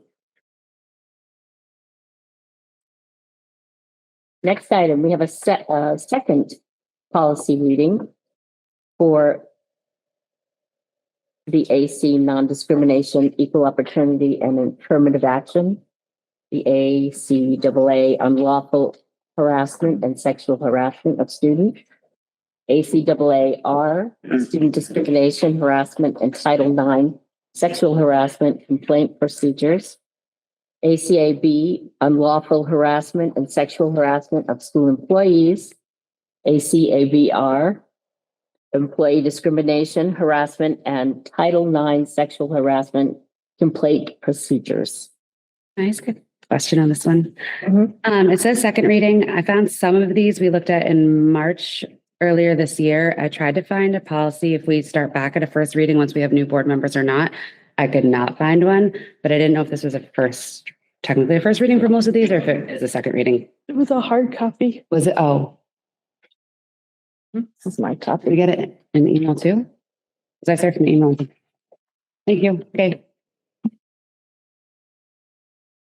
So the committee, when the committee met on this particular policy, what the committee decided to do was take the information that we had from there were 2 workshops that we had earlier this year on Title IX. And as part of that training, this policy, all of these procedures came about. And the committee decided that they wanted to, because this was the most up-to-date from Drummond and Woodson, decided that this packet was going to be what we were going to look at instead of trying to cross-reference every single thing from what we have. It was going to be to replace it with these documents. So that is where we stand right now. Jen sent all that out when she sent out the minutes. When she sent out the agenda last week. So it looks like it makes most sense to go through each section individually because that's where the motion and the second are. So. And I only have a few copies because we had Jen sent it out electronic, so I have them, yeah. If you have an extra, I'll take it because I thought it was still the first reading. So I didn't print anything. Thank you. So when was the first reading of all this? Sorry, I'm trying to make sure my notes are correct. First reading? Yeah. So I have to look back at the agenda. Okay. I believe Is it probably we handed it out at one of the meetings. Whatever we're supposed to be looking I at. have to get the date of that meeting. Yeah, I tried to film that. So. We motion to make this at another meeting then, like, Okay. yeah. I mean, well, It's a pretty big subject. Yes. Yeah. Are there like major changes? I guess my question was, were there major changes that we should be looking at? I saw some stuff that's in red. But were there major things or is it just mostly an update? It's an update to the policy from 2020. And they're pretty legal, so we took that new legal language and we haven't edited it at all. It is what was put forth by Drummond and Woodson. Okay, no, that was my question is I searched through my email for everything. So I was like, I don't remember talking about this, but you know, if there are major things that are the intent behind. What we can do is, Motion to table. Yeah. To the next meeting. Second that, thank you. If we have questions, would you like us to email them? Yes, please. The full board? Yes. or to the policy. Oh, what- maybe the policy committee. No. I would say if you have questions or changes to the policy committee, Thank you. which is The 16th. Yep, we have a meeting on the 16th. before, so if you could do it by the 14th, Try to get it out tonight. we need to take a vote. Okay, so we have a motion to table this to our next meeting. Seconded. That'd be after the 14th, right? I made it. Yes. And Marissa seconded. So we have a motion, it's been seconded. All those in favor of moving? All those opposed? And the motion's passed. Okay, and now we have a policy first reading for JLCD, administering medication to students. Okay, and that policy, you should have received the copy. And again, this is just the first read. The policy committee did meet and have some changes based on Amy Crichton and the information that she has as our district nurse and nursing coordinator. That will come up for the second read. But again, this is just alerting you to the fact that that was the policy that we were looking at. And you have a copy of that in the agenda.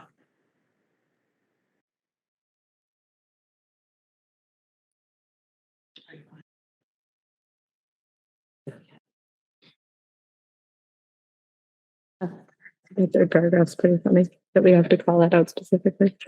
What's that? Especially the Third paragraph. Pretty funny that you called me that specifically. Oh, then one would hope. It's not happening. Oh, it won't be long. If they come to my, I think I have it. So I think we can go right on to the next agenda item. That was just the FYI that we're going to be talking about that policy. So that's employment. We do have one resignation and that's Bob Noel.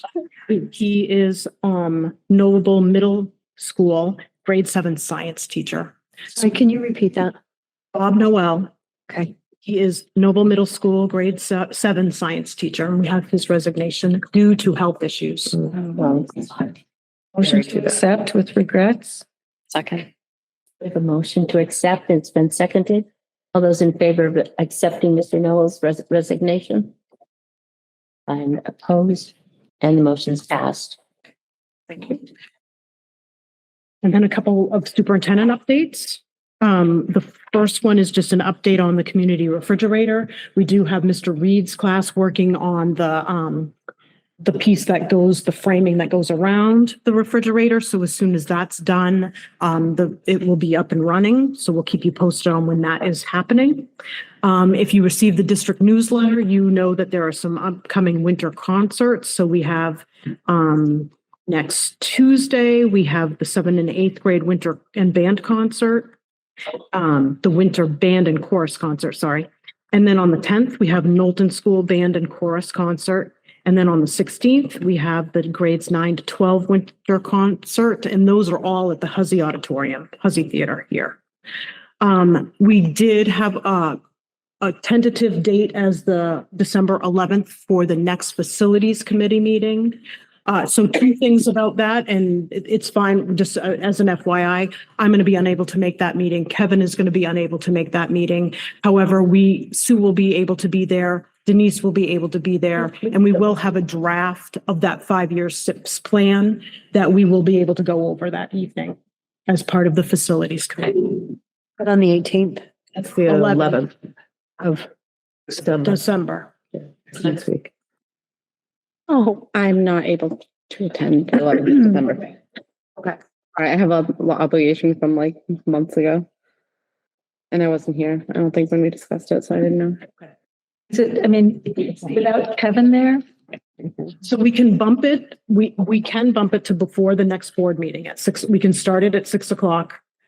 I mean, I know we tried to avoid some of that. Yeah, I definitely want to be there for it. So I can come anytime the next week. This is like my one day. So we're going to bump it. It sounds. Yeah, we can do Or for everybody else. What date? The 18th, 6. To before the next meeting, before, it's not the next meeting. So 6 o'clock start, does that, are you gonna, If you think that gives them enough time, I could do 5:30, I can do 6. I think six would be enough time because we're just going through that one part. Yeah, okay. Can I just ask? Sure. So the last meeting when Josh made the motion about community members or people that have to make that committee, the only reason I voted against it is because the agenda was loaded and it was already going to be a long night. But that was something I'd asked in the beginning when we started talking about this. So I'm obviously not opposed to that idea. And so I think it would be something worth talking about. If that's something we want to do. I don't know when the appropriate time to do that The is. facilities Yeah, meeting we would should be talk about appropriate it. time. Just as a reminder, when we were meeting to talk about facilities and how you wanted to go about it, it was very clear that the full board wanted to attend everything. And Yeah, at I agree, that point, that was the focus, rather than involving community members, but you certainly we can put that on the agenda as well as the plan. Yep, okay. And then we were in touch with Harriman to see if they would come down. And they will be able to. The question was, is there going to be a fee? And there will be a fee for them to come down to talk to the board. Before they can give us a quote on what that would be, they needed more specific information about what it is specifically in the study that you would like to discuss. They would like that information because if they need to do some prep work, some review, some putting, pulling things out, they need that information before they can give us a quote for how much it would cost for them to come down. So if you want to have that discussion right now, let us know that would be helpful. And then we can go back and get a quote for that. Or if you want to think about that. Can we bring the questions to the December 18th? I don't think it's in our best interest to press it before Christmas. Okay. So it's my suggestion. I don't think we were going to press it before. So we would have time, right? Yeah, that sounds fine. Yep. We'll put that on the agenda as well. We just wanted you to know that we've made that contact. Would that workshop or however it was, would that be just solely focused on the Harriman study? Because we have yet to have that as a board, and I would love to have a dedicated meeting for, it's 1,000-page document. Well, they Paid want to know, $100,000. yep, they want to know exactly what it is that you want to know from that whole study. Generally, I hope they know what's in that 1,000. They do know what it is. They also want to know what you specifically want focus because it is lengthy. So they do want to know what it is that you would like to discuss.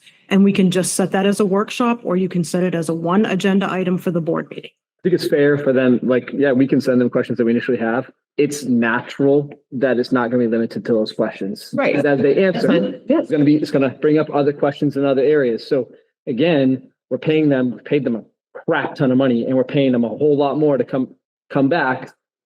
Yes, we'll start with questions, but it could go anywhere. And I hope that they're prepared to. It doesn't even need to be questions. It can be topics. Okay. You can say you want to talk about the building configurations that they came up with, or you want to talk about the ADA compliance. So if you give just some topics, that will narrow their scope. Gotcha. Thank you. Mhm.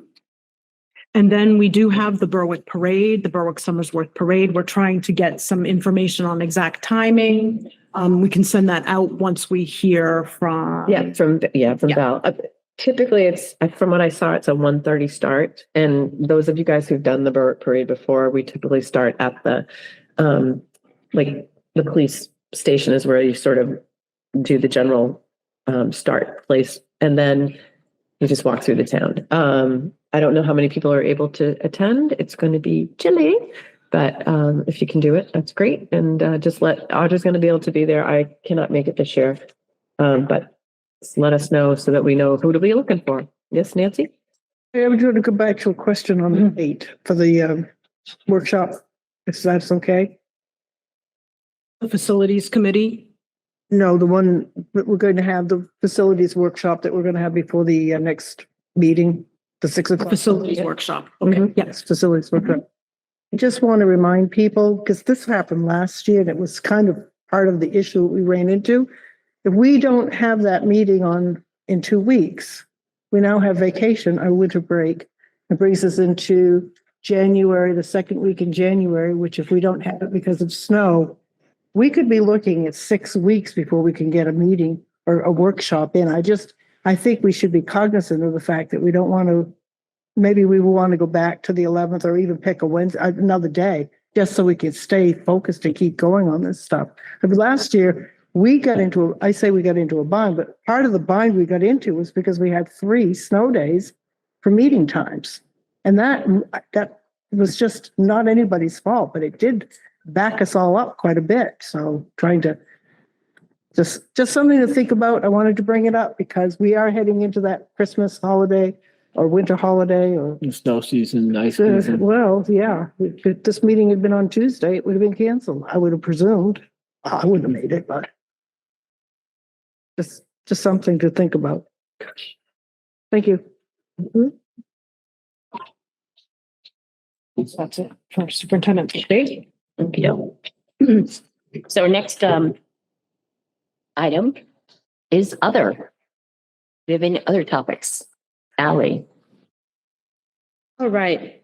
So I know we had bad news at the beginning of this meeting, and I know the prevailing tone has been negative for this year. At the risk of sounding idealistic, we went to the State House in Augusta. We are not unique. This is not a unique problem. We are in a country right now that is polarized. We're in an environment that's very volatile right now. And what I ask from all the parents, all of our staff, from us as a board, is that we make a choice with every conversation we have and with every decision we make to have a growth mindset or to play the blame game and to play the victim and all that. So I ask that the whole district, parents, students, staff, board members, we all keep moving toward our common goal, which is what's best for the kids. All right. So that's my personal commitment to the teachers and the staff and my people in town, constituents. I hate that word. My constituents. And I just ask the same from everybody. We want teachers to come here and to be comfortable coming here and to be happy while they're here. Thank you. Any comments from the board? There is, we said under other, if there was any follow-up from a previous, the last meeting's previous presentation, that we would have it at this point in time under other. So AJ, Principal Dufort is here. So if there are any questions about the NEASC presentation that the middle and high school presented last week, now would be the time for questions. Any questions from the board on that presentation? Thank you for staying, AJ. Yes, thanks, AJ. Thank you, sis. We did have a note, Tiffany Yes. Roberts, regarding having her attend one of our meetings to talk about the next legislative session and how it will impact education. She wants to hear our concerns. So she'd like to do that before the 7th of January, which is aggressive. So we have that first meeting. We bumped that meeting, right? To the 7th, correct? Was it the 7th? We bumped it to, okay. That's an 8th. Okay. So that would be the next meeting. Yeah.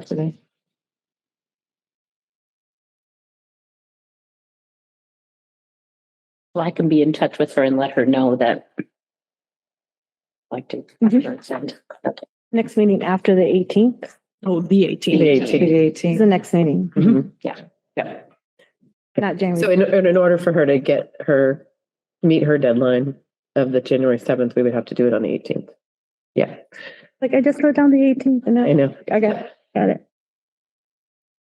And so if you have thoughts or things that you want to bring forward to the state reps, that's a good time to bring it forward.